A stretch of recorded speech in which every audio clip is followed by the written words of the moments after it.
Fridays at the stick. From who's got it better than us to brick by brick. It's always the 49ers way, from off-season to game day. Yeah, we talk back. It's the 49ers Cutback.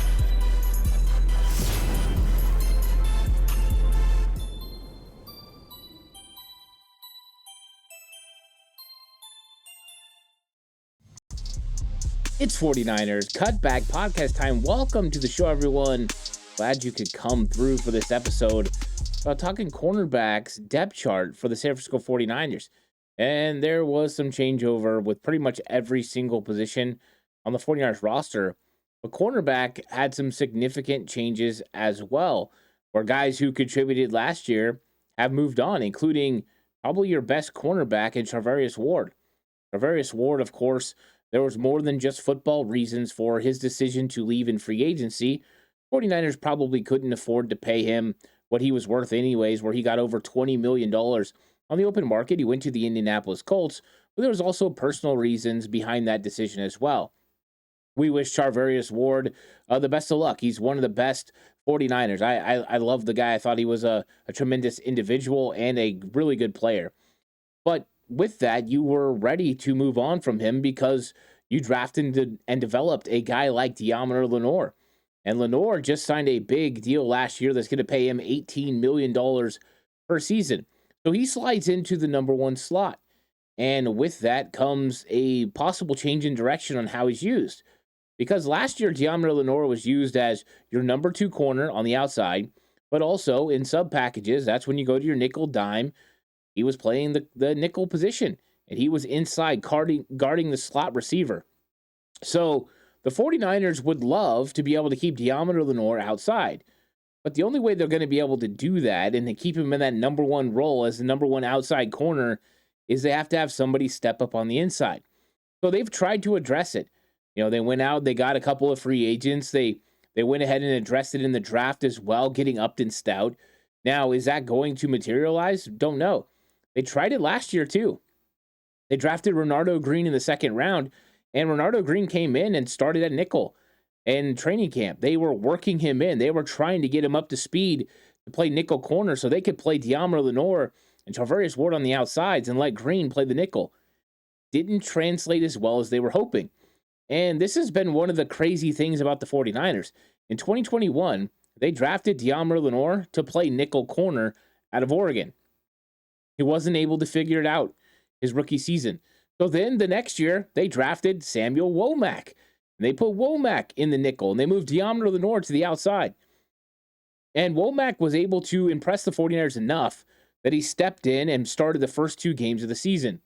Of course, he wasn't able to hold up playing nickel because you have to be able to stop the run too, and his run fits weren't good enough. So the 49ers went back to Deommodore Lenoir, and Lenoir played really well. And Lenoir never looked back after that. But him being able to play inside and outside is a luxury that the 49ers definitely have, but they want him guarding the number one receiver. So they're trying to figure this thing out. With that being said, they've added a lot of talent to the position. Now, a lot of it is young talent. So it needs to be developed. It needs to be guided. So you've got a couple guys at the top you feel really good with Deommodore and Renardo Green, but what exactly does this depth chart look like going into training camp, and what do we expect it to look like coming out of training camp? That's the big questions facing the 49ers, and we're going to go through all of that in this episode of 49ers Cutback. Please like and subscribe to the channel if you haven't already. If you're listening on an audio platform, 49ers Cutback on Believe Network, please give it a 5-star rating. And if you are going to bet with BetOnline. BetOnline is the world's most trusted betting platform and your number one source for all your sports betting action. Baseball season is in full swing. We're into the NBA and NHL playoffs, and BetOnline has more ways to stay in on the action with the latest odds, news, and scores, even live in-game betting while the games are being played. With the largest selection of odds on everything from MLB, NBA, NHL, and UFC, BetOnline remains the best online source for all your sports wagering info. In between games, head on over to the BetOnline Casino with all the top Vegas-style games, including poker and live casino. BetOnline, the game starts here. So there's a lot of ways to kind of get this thing done when talking about the 49ers depth chart. A lot of it is going to hinge on who that nickel corner is going to be. If it's going to be Diamond Lenore, well, then you're going to slide in a third outside corner when you're playing nickel or dime packages, and Diamond Lenore is going to move to the inside. If you're going to find a guy who's going to start at nickel, right, that could be an Upton Stout. Potentially that could be Chase Lucas or Sierra Neal. If those guys are going to be able to win that job over, then Lenore stays on the outside, and then that means a third corner is not coming from the outside, but it's going to be one of those nickel guys. But like we brought up earlier, playing nickel corner in the NFL, there's a lot to it. Number one, you have to be able to cover guys that can go on a two-way go. These guys can go inside and outside, and because of your positioning on the field, they have a lot of ground to work with. One of the advantages to playing outside corner is there's not as much space to the outside of you, especially if you're on, the hash mark where it's not the boundary side. You have the field and you have the boundary side. If you're on the boundary side, you're going to be okay. If you're on the field side, there's a lot of space for them to be able to go, but it's usually one direction. When you're playing the inside guy, the nickel guy, the slot guy, doesn't matter if they're on a hash because the NFL's hashes are so narrow, you still got a lot of ground to cover. And that's what makes it difficult when you're talking deep fades, those slot fades. Those things are tough because there's a lot of space and a lot of ground to cover. So that's number one. You have to be able to cover a lot of space. You have to be able to flip your hips and run. You have to change direction really quickly. Those are some of the things you have to do. But then you have to play nickel corner like you're a linebacker. You have to come up. You have to help with run fits. You have to be prepared to set a firm edge and be a force defender. You have to step up if you have a gap responsibility and make a play in the hole.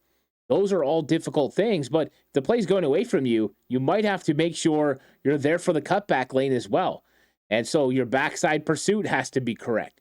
There's a lot of elements to playing these positions. When you're a nickel corner, you're working with the cornerbacks. You're working with the linebackers. You're working with the front. You're working in the blitz packages. There's a lot of things you have to be able to handle. That's why a lot of times younger players struggle with the role.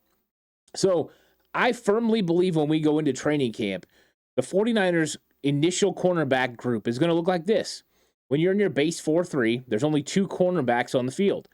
In that situation, it's easy. You've got Diamond Lenore, you've got Renardo Green. Those are going to be your number 1 and 2 corners for the season out on the outside. So that is easy. Now, as soon as the 49ers go to an 11 personnel in training camp on offense, the defense is going to go to their sub package. That means putting a nickel corner on the field. However, I believe when they first start training camp, they're going to do what they did last year with Isaac Yedem. And that's one of the things we got to remember. The 49ers lost key players from the cornerback position. It wasn't just Charvarius Ward, but also depth players as well. Isaac Yedem, who was the first guy in last year when Lenore moved inside, he's gone. You lost another key veteran with Rock Yassin. He moves on as well. You have moved on officially from Ambry Thomas, who was with the 49ers in training camp last season. So those guys are out, and you're replacing them with other veterans and other players, and Trey Brown ends up being that first guy. So I believe when the 49ers go to their first sub package of training camp, Trey Brown is going to be the outside corner opposite of Renardo Green.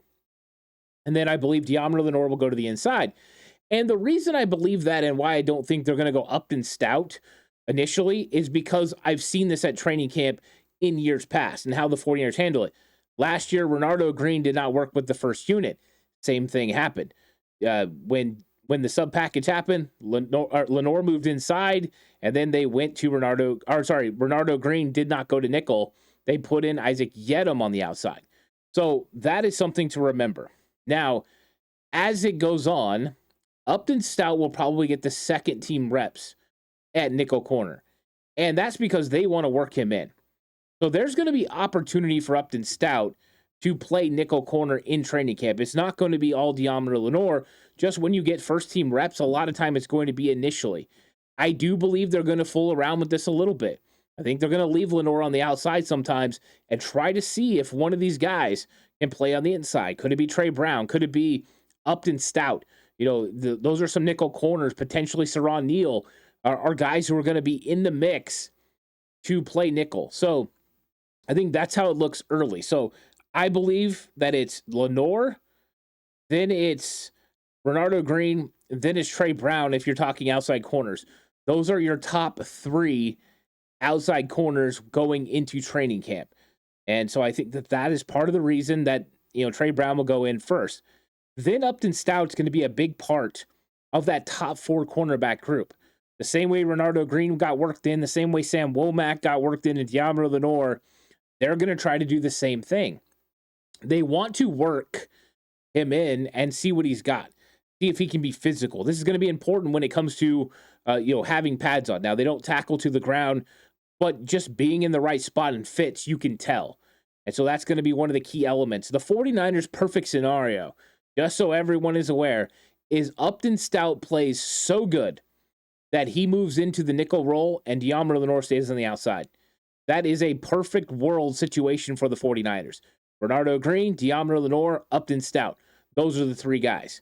Their contingency plan, if Upton Stout's not ready to go, is Renardo Green, De'Amaro Lenore, and Trey Brown, with more than likely Lenore playing the nickel, which isn't their best. That's not their favorite, but that one will work because Lenore's an absolute stud at playing nickel corner. So now that we've got established who the top three are when it comes to outside corner, and we know that Upton Stout's going to be working in at nickel behind De'Amaro Lenore, we can start putting in place what the cornerbacks are going to look like going into training camp. Now, a lot of times things are built on seniority.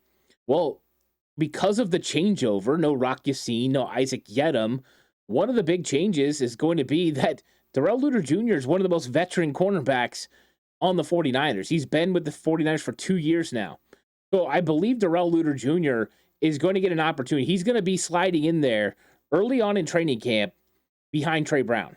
They're going to give him an opportunity to see what he can do. And they still like him a lot. He's over 6 foot.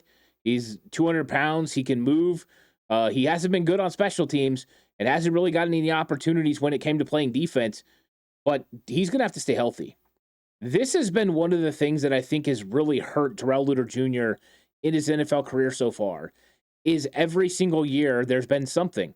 His rookie year, he got hurt in rookie minicamp or OTAs. It was one of the two, but he never really came back until later in the year. And then last year, he got hurt and he missed training camp time again. He cannot afford to miss training camp time this year. Miss, you might be gone. He's in a situation where he's very much in the Ambry Thomas type situation, where if you don't show up, you might be gone. And so I think we're going to see the best version of Darrell Luter Jr., but is that going to be good enough? I think is a question mark. He will be playing outside, so he will probably play as a part of that second unit, where I believe you'll get Upton Stout at nickel, and I think you'll get Darrell Luter Jr. out there at one corner. Now, I think the other corner on that second unit to start training camp is going to be Dallas Flowers. And you might say, who is Dallas Flowers? Well, he played at Indianapolis over the last few years. Last year, it was split between Indianapolis and Atlanta. He moved around. I think it was Tampa Bay. And he is a tall, long corner, very much like Darrell Luter Jr., who played for Gus Bradley with the Colts. So Gus Bradley is very in tune with who he is. Now, the year before last, he was playing really well. Not only is he a special teams player, but he was getting his cornerback game in line. Then he tore his Achilles, which ended his 2023 season. When he came back in 2024, he just wasn't the same.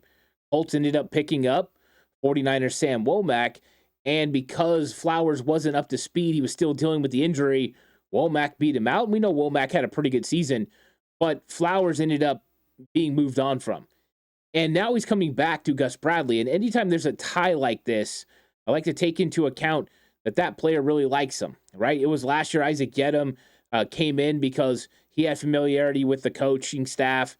And, guys like guys that they know. And so that's what you want to do. And Staley brought him in last year. Now Staley took him to New Orleans. You bring guys in can get it done in your scheme.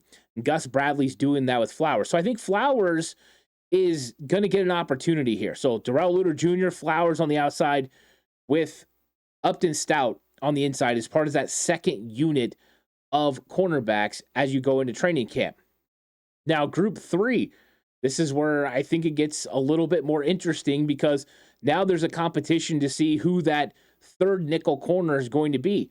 Is it going to be Saron Neal, who special teams wise makes the most sense for it to be, or Chase Lucas, who's been with the 49ers now for over a year, signed late in the 2023 season, was a part of the practice squad last year, came in and competed, didn't make the team, but hung around the practice squad the whole time. And I think that they do like him and what his abilities are. So I think that it's actually going to be Saron Neal who plays that third nickel spot because I think they want to give him an opportunity to prove what he could do. He played for Miami last year. I think he will be the third nickel early on. And then after that, I think you're going to have the two guys on the outside be Trey Avery, who is a guy that's been around for a little bit.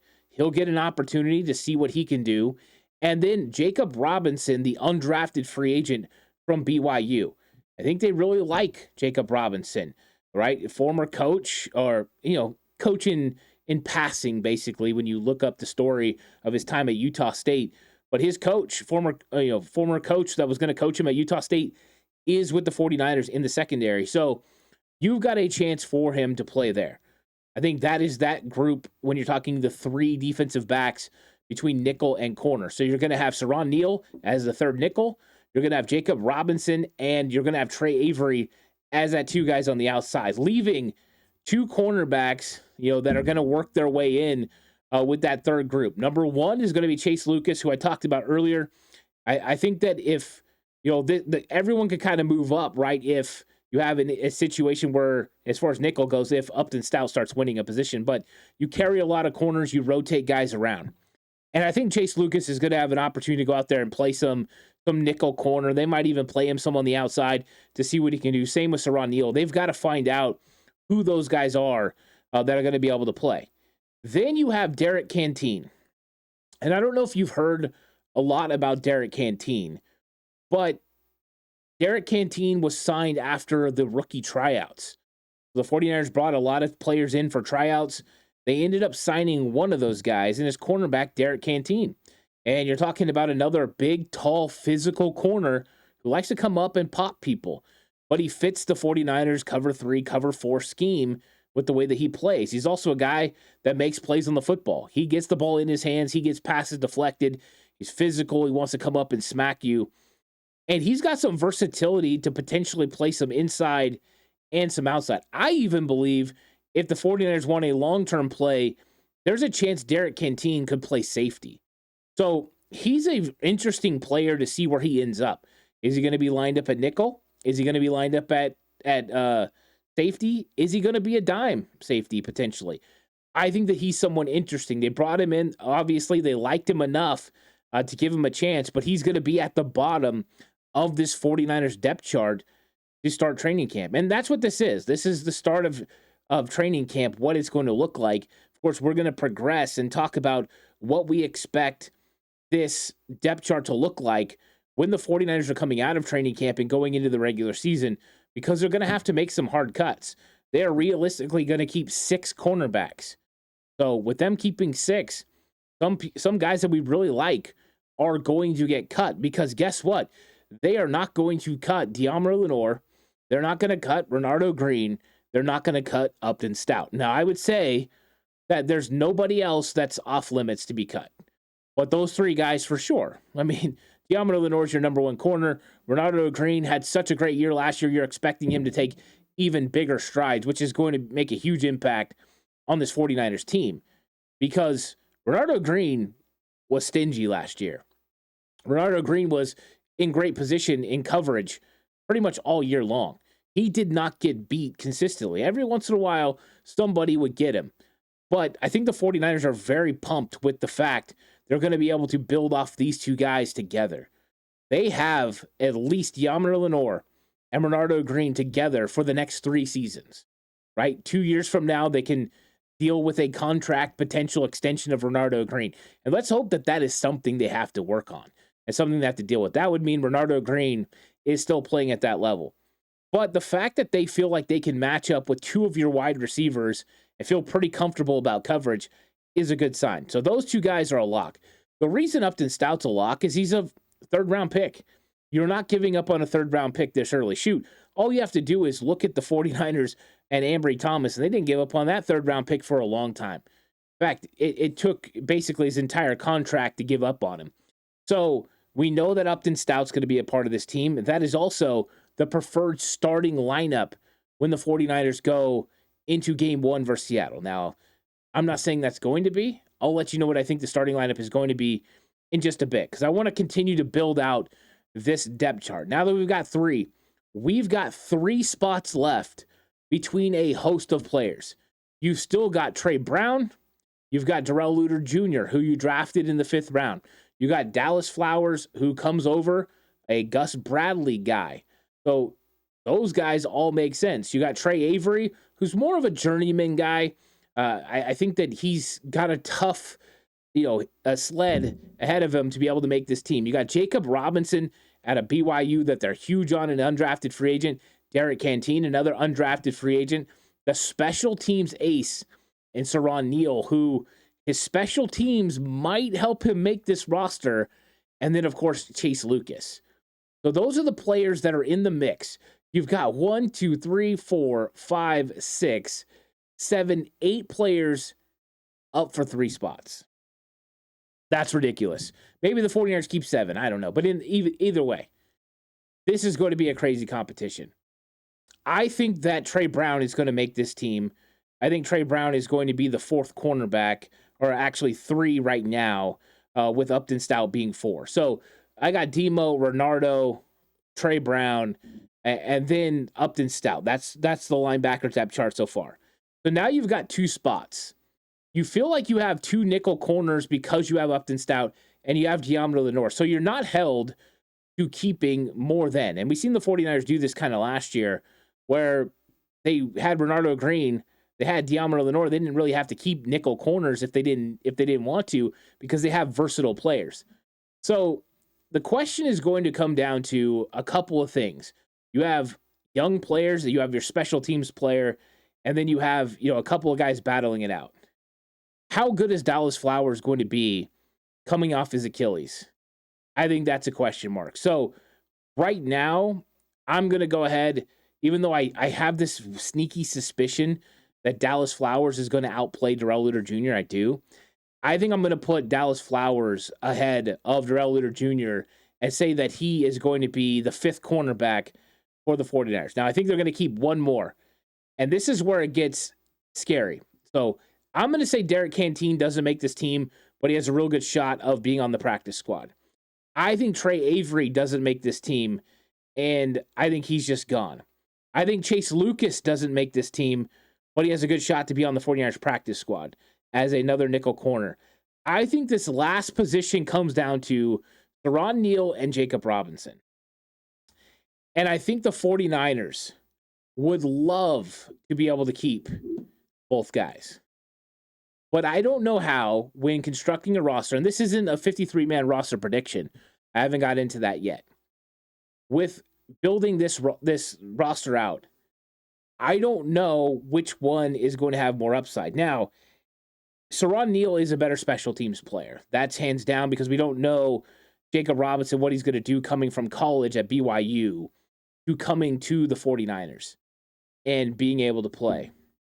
And maybe this shouldn't be, this difficult, but I think it's going to be. I think Jacob Robinson has a real shot to earn a shot on this team, or earn a position.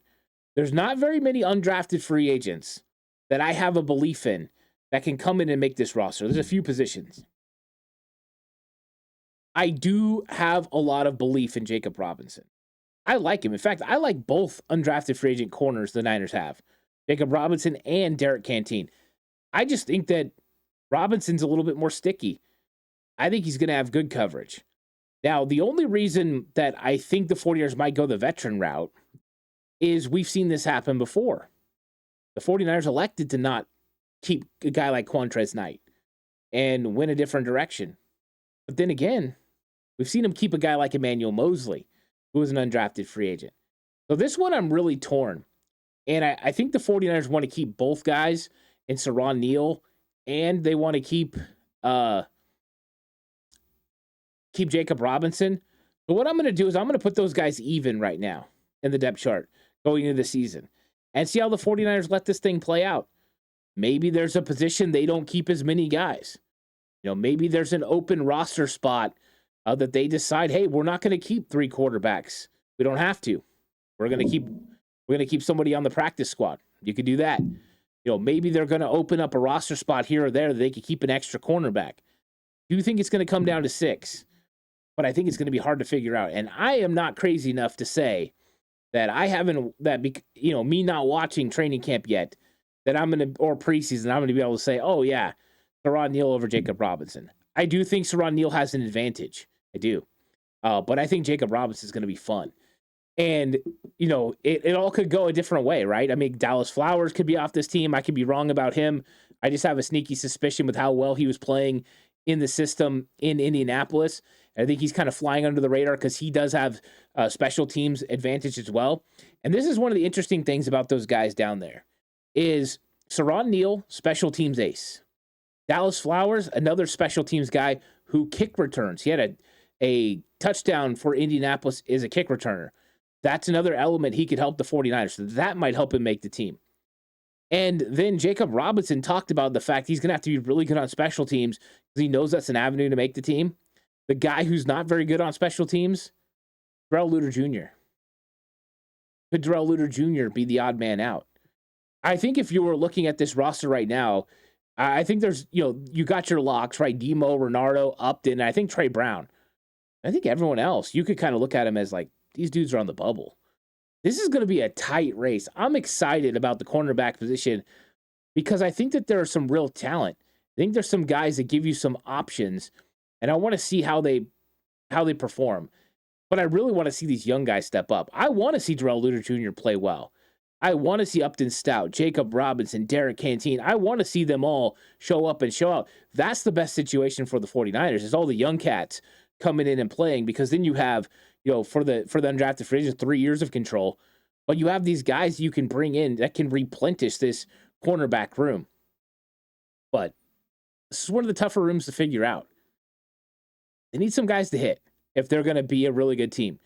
But I think Dallas Flowers could be, a guy that takes over for Rock Ya-Sin as a guy that's a veteran at the end of the roster who can help on special teams. I think that's a capable replacement or a guy that can step in. So I'm interested. Let me know what you guys think. I'm talking about this a lot. I'm trying to figure it out. Let me know what you think in the comment section. How do you think it's going to play out? Do you have it figured out who's going to make this roster? Let me know.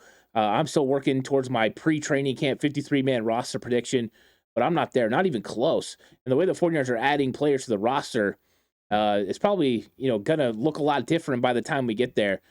But let me know what you think, and do you have belief still in Darrell Luter Jr.? That's what I want to know. I know there's going to be people that like those undrafted free agents, but are we giving up on Darrell Luter Jr.? And if you haven't watched a guy like Dallas Flowers or Saron Neal, go watch them. I think they'll give you a basis. I'm going to do breakdowns of them on Patreon. I haven't yet. I did do some more breakdowns on Patreon. Shaz Surratt, that I did a breakdown of him over on Patreon. I broke down the 49ers' new defensive end. He's Bryce Huff. He's available over on Patreon. I've been breaking down the undrafted free agents, including Jacob Robinson, Kiner. So there's a lot of guys, a lot of breakdowns. Been breaking down all the draft picks, all the players. Go check them out. That's over on Patreon. Link is in the description if you want to check that out. Please like and subscribe to the channel if you haven't already. I really appreciate it. If you're listening on audio platform, 49ers Cutback on Believe Network, please give it a 5-star rating. This episode was brought to you by Bet Online. The game starts here. I'll catch you guys in the next one. Until then, stay safe. Remember, the right way is always the 49ers way.